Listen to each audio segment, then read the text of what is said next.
Hey everyone, I'm Ryan, you're watching 60 Cycle Hum, and I've got another guitar unboxing to do here from Badcat. Last time I unboxed a Badcat, they sent me this guy, this heavy acrylic brick of a guitar that I actually really enjoy playing. I had a few notes on it. One of the big notes I had was that the neck felt weird to me, like the finish on it felt weird. What I think was going on was that there was like a waxy coating on it, and after the video it started to like pill up and fall off, and then it turned into like a really normal feeling satin neck. So I'm not totally sure what that was all about. Maybe I'll encounter something similar with this guitar, but otherwise, this guitar's been a bunch of fun. I've played it live since doing that video, and I'm gonna do it again because I had a great time. I legitimately did. And of course, you know, with that, you know, acrylic body, I want to jam some LEDs and have some fun with that, you know, put some metallic stickers on the back or something. All right, so what we have here is some variety of single cut, double humbucker, 4-knob sort of deal. You get what I'm hinting at. It's like a Les Paul. It's not a total surprise to me. They sent me, you know, the model info beforehand and let me pick the color, which is always nice. I forgot to set up the overhead camera. It comes in a styrofoam sarcophagus here. Here we go. What color do you think I picked? You have a few seconds to guess. Comes with a cheap cable. I never recommend using those. If you are a new guitarist and it's all you have, then go ahead, but try to go invest in a decent cable eventually. And by decent, I don't mean premium. Just any normal guitar cable will do.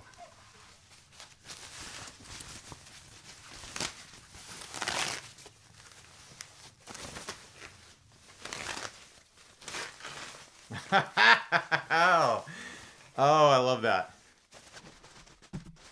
It's sparkly gold. I'm gonna have to get some close-ups of that glitter. It's not like a Gibson gold top, where, you know, Gibson gold tops are kind of misty, kind of pushing towards like a copper green almost. This is like a beer bubble, heavier flake kind of gold. It's not heavy flake, but it's not that misty gold flake. Like, there's some flake going on here. It is sparkly. That's fun. Really kind of over the top abalone style inlay logo on the headstock. I don't think it's not abalone. It looks like it's printed, but it's trying to be abalone for sure. I'm not catching any huge quality control issues right off the bat. A little bit of odd discoloration in the finish of the wood. Kind of a nice, attractive, like honey gold kind of finish on the wood here. There's a light stripe in the wood as it meets the binding. Makes me think that the taping of whatever they were doing with the stain or whatever wasn't lined up perfectly. From what I remember, these are like 390 bucks, maybe 375, somewhere in that range. I'll have a link to the website down below, or a link to wherever these are being sold. Yeah, nothing huge as far as like visual quality control things go. That acrylic guitar had some weirdness with the clear coat around the nut. I'm not seeing anything like that here. The tuners are unbranded, but they look like a premium kind of dome back Godo sort of concept. They don't look cheap. They just look unbranded. The hardware all looks normal to me. The frets are shiny. A little bit gritty, but nothing that is unusual for this price point. I think that's about as gritty as I'd expect frets on a $400 Squire or Epiphone to be. It's matching its price point as far as the polish of the frets. The edges are they're a little bit sharp. It's catching my skin a little bit on the edges of the frets. When in contrast, the acrylic guitar had frets that really disappeared off the edge of the fretboard. Like I could barely feel them off the edge. They're not premium frets on the acrylic, but yeah, they don't catch on the edges the way this is. The neck feels baseball bat full. Like it is a nice full fill your hand style neck right there. The pots are smooth and firm, but there is a little bit of a chalky texture to them. That can wear away with time. All right, let's plug it in and see what happens. Laying it down on the table, I just caught a few little blims in the finish. There's a little scrape in the clear right there, and a couple bubbles or dark spots in that glitter. If you're buying, a sub $400 instrument like this, you can't expect it to look, like a $3,000 showpiece or something like that. There's a reasonable limit to what you can expect or, kind of accept as a consumer. I think if I bought this in a local shop for nearly $400 and I got it home and was like, what is this scrape? I might be going back and asking to swap out for a cleaner one. And yeah, the bubbles in the finish or these little imperfections in that glitter, I think that would bum me out. Especially if I was, buying like an Epiphone or, a Squire style guitar or something like that. Those bubbles in the finish, I would complain about those. I'll be running through my normal 2 Princeton's rig here. You guys expect that. No push-pulls on the pots or anything like that. I'm assuming a standard Les Paul kind of wiring.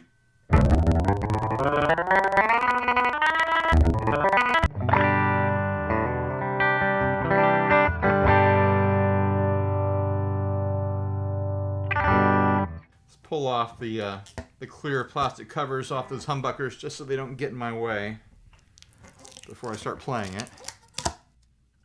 Once you do this though, that's it. You own the guitar. It's like marking your territory. It's like licking it.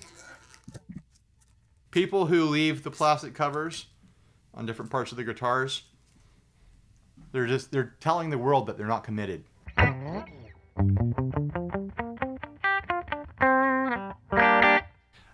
can't remember if I've ever played a budget electric guitar that had a neck this full feeling. They usually go pretty safe and pretty modern with neck shapes on these import style guitars. So that's very interesting to me. I often say that there's 2 types of thick style necks. There's the type where you pick it up and you're like, oh my gosh, this is thick. I don't think I can handle this. And there's the type where it's pretty much the same kind of thick, but there's something about the shape of it or something about the build of the guitar where it just melts into your hand and it feels very familiar. This is actually pushing very comfortable.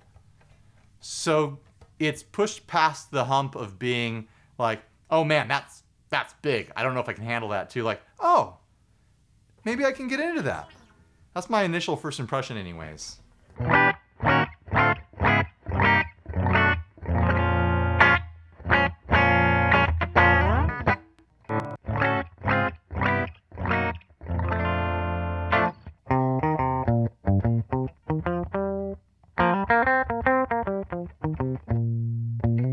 Let's see how the upper frets are doing.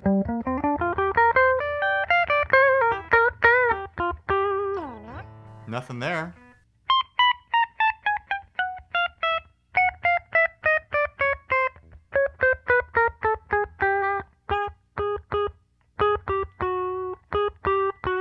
A little buzzy right there. The action came set up really, really low.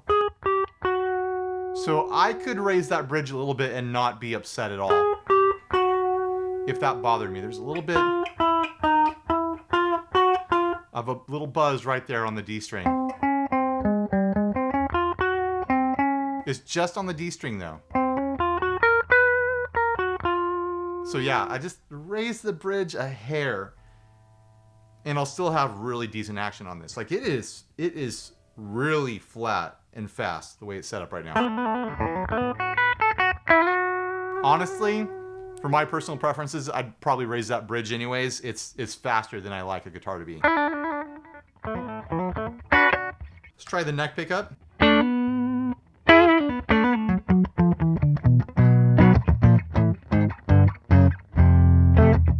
It's a good sign when a guitar is set up lower than you would like. It means there's some range.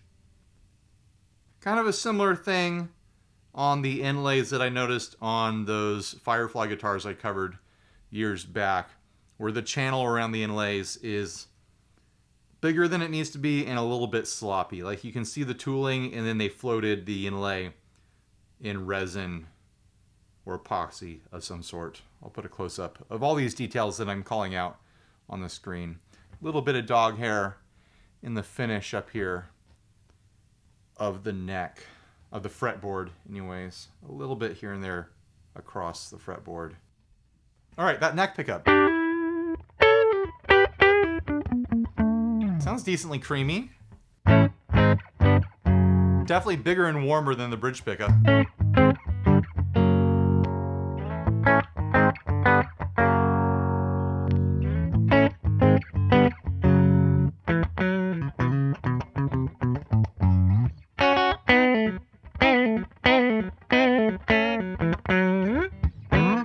It plays really nice so far. I do like the thickness of that neck. I mentioned the edges of the frets are a little bit sharp, and they are, but it's not bothering me as I'm actually playing. And, you know, a quick hit with a file on the ends could get them just fine. Just to round off that edge a little bit. Let's throw some dirt at it. This is a DoD 250 style pedal. It's a little mini enclosure that someone sent me. I wish I'd written down their name on the pedal who sent it to me. They sent it for the Azor, you know, P.O. Box mail-in giveaway sort of thing. Now I feel bad that I can't remember their name. If you sent the miniature DoD 250 to me, say so in the comments. I want to know who you are, because I'm using it.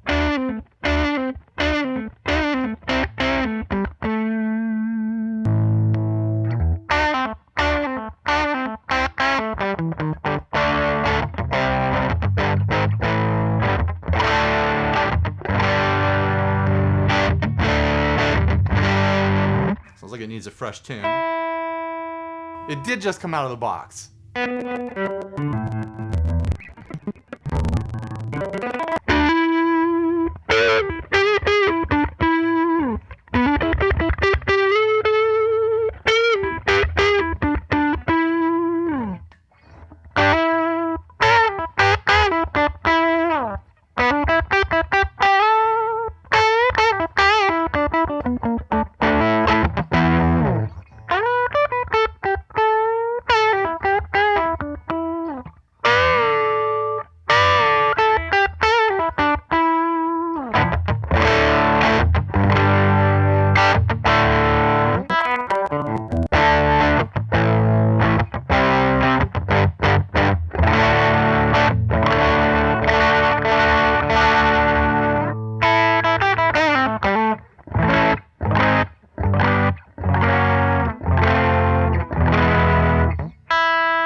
The tuners are smooth, but they feel a little bit jumpy, like it's engaging and then disengaging with the gear as you go back and forth.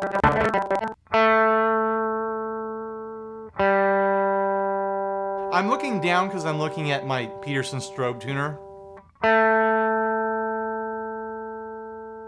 I think the nut is cut too shallow on that G string, and what's going on is when I hold down on the second fret, instead of playing an A, it's going a little bit sharp on that A. Where the G is in tune, and that A is sharp. That is an issue that you can fix yourself. It's better for it to be going sharp than for it to be, you know, where the nut is filed in too far. That's a whole other problem. You can fix that with some very simple tooling or take it to a tech. I've encountered that on all kinds of guitars over the years.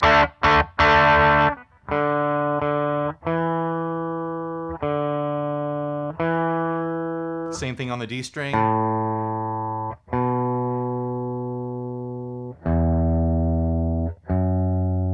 Yeah, the G string and the D string, the nut slots just need to come in a little bit so that you're not pulling that string out of tune in your cowboy chord area. Because you hear like on the 7th fret.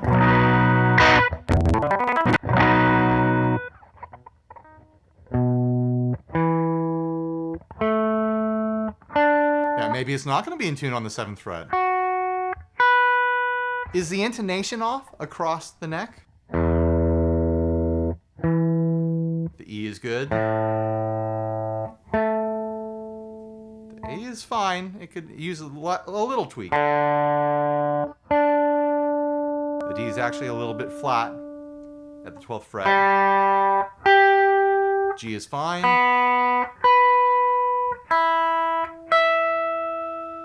E is fine. So yeah, there's a little bit of setup help that this guitar needs out of the box. I'm sure at this price point, quality control is gonna drift on various things from guitar to guitar.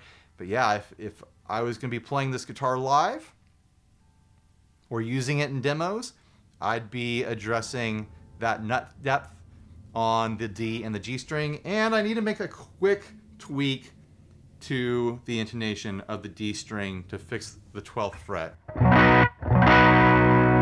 Yeah, this is too far out.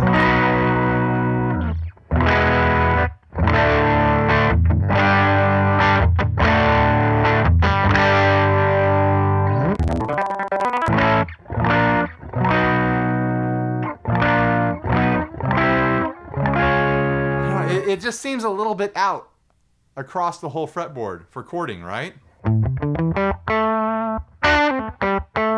Those issues kind of disappear when you're playing leads because you're not, you know, combining multiple strings at the same time.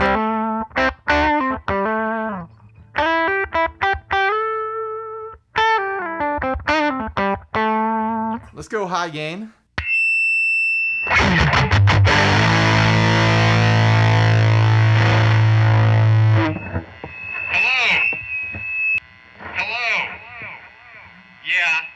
This is microphonic.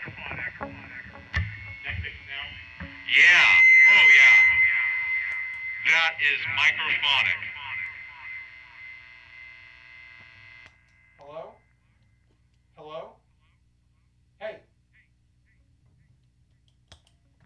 Hello?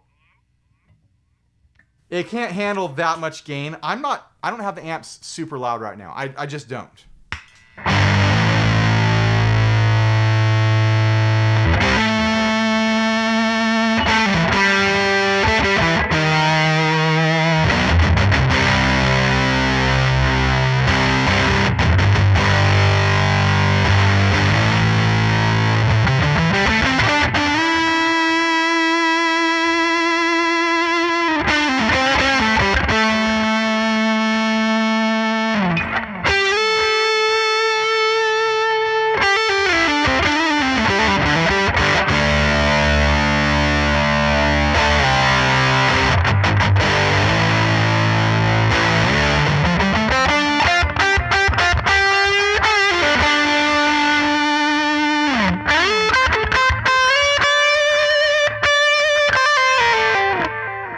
That was my fault, not the guitar's fault.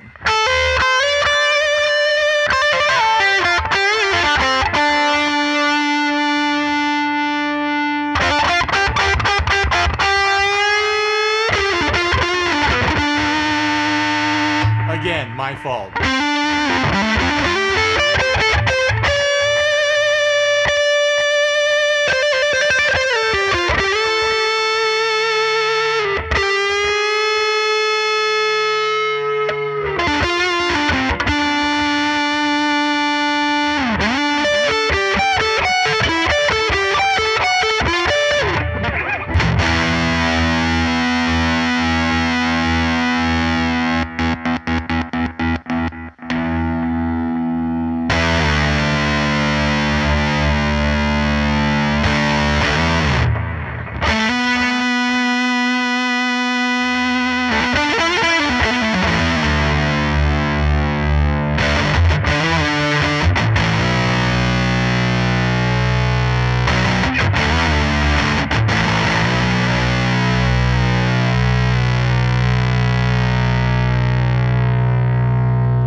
It does that Les Paul singing sustain sort of thing.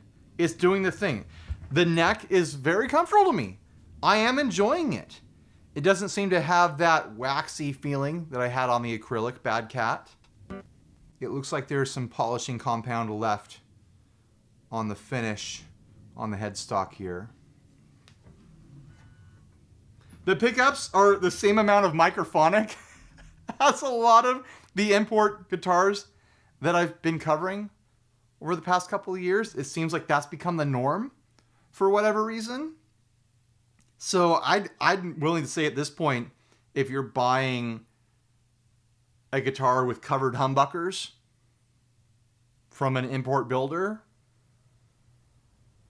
and I don't mean all import builders, but I mean, you know, the cheaper import builders, I think there's a good chance you're going to get microphonic pickups. Whether or not that's a bad thing or a good thing is up to you. Some people have preference for pickups that are a little bit microphonic. It, you know, kind of blends in with your playing and gives a different dimensionality to the sound. It can be annoying if you're at stage volume and you're getting unwanted feedback. The feedback that you didn't exactly plan on. There's fun feedback and there's not fun feedback, and I think you're going to get the not fun style feedback with these pickups. This one's tough.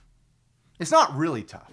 I mean, there's enough wrong going on here that I think people are probably going to have a tough time spending nearly $400 on this.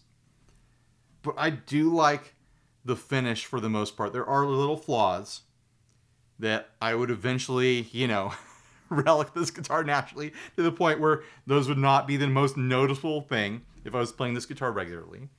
I think this is a guitar where if this had been a first guitar for me back in the 90s, I would have had zero problem with it.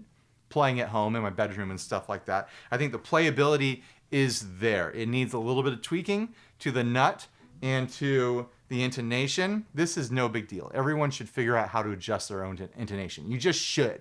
It's not hard. It's a screwdriver thing. Use a screwdriver. If it went too far the wrong way, you turn it back the other way. This is more intimidating for most people, but it's just barely off. You get yourself one of those little kind of like welding cleaning files, and you can lower that, you know, probably with about 10 or 15 minutes worth of work, no problem. But that is annoying to get a guitar out of the box and it's pulling out of tune in the cowboy chords because the nut slots aren't deep enough. But yeah, there's finishing errors.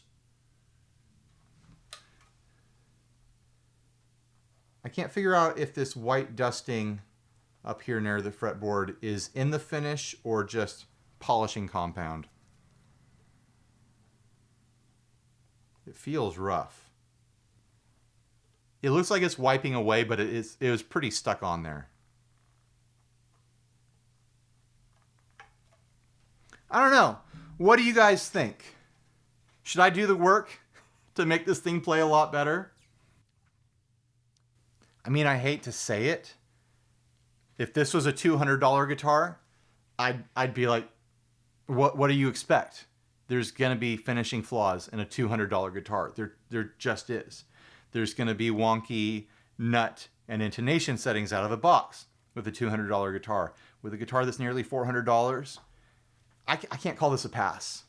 I think it's pretty. I think it has potential to play in a really fun way. I like the feel of the neck. It's doing the Les Paul thing. But there's so many little things adding up here that at $400, I don't think so. And, you know, like, full disclosure, Badcat hired me to do my unboxing level of demo that I do, and that's exactly what this is. So I am getting paid, in theory, if they pay my invoice, to do this video, and I'm saying, yeah, it doesn't pass. All right. I'll play out, I'll jam with it a bit, I'll have some fun. But at this point, I don't think there's anything else I can really say about it.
I mean, a good thing I can say about it is that it is fun to play.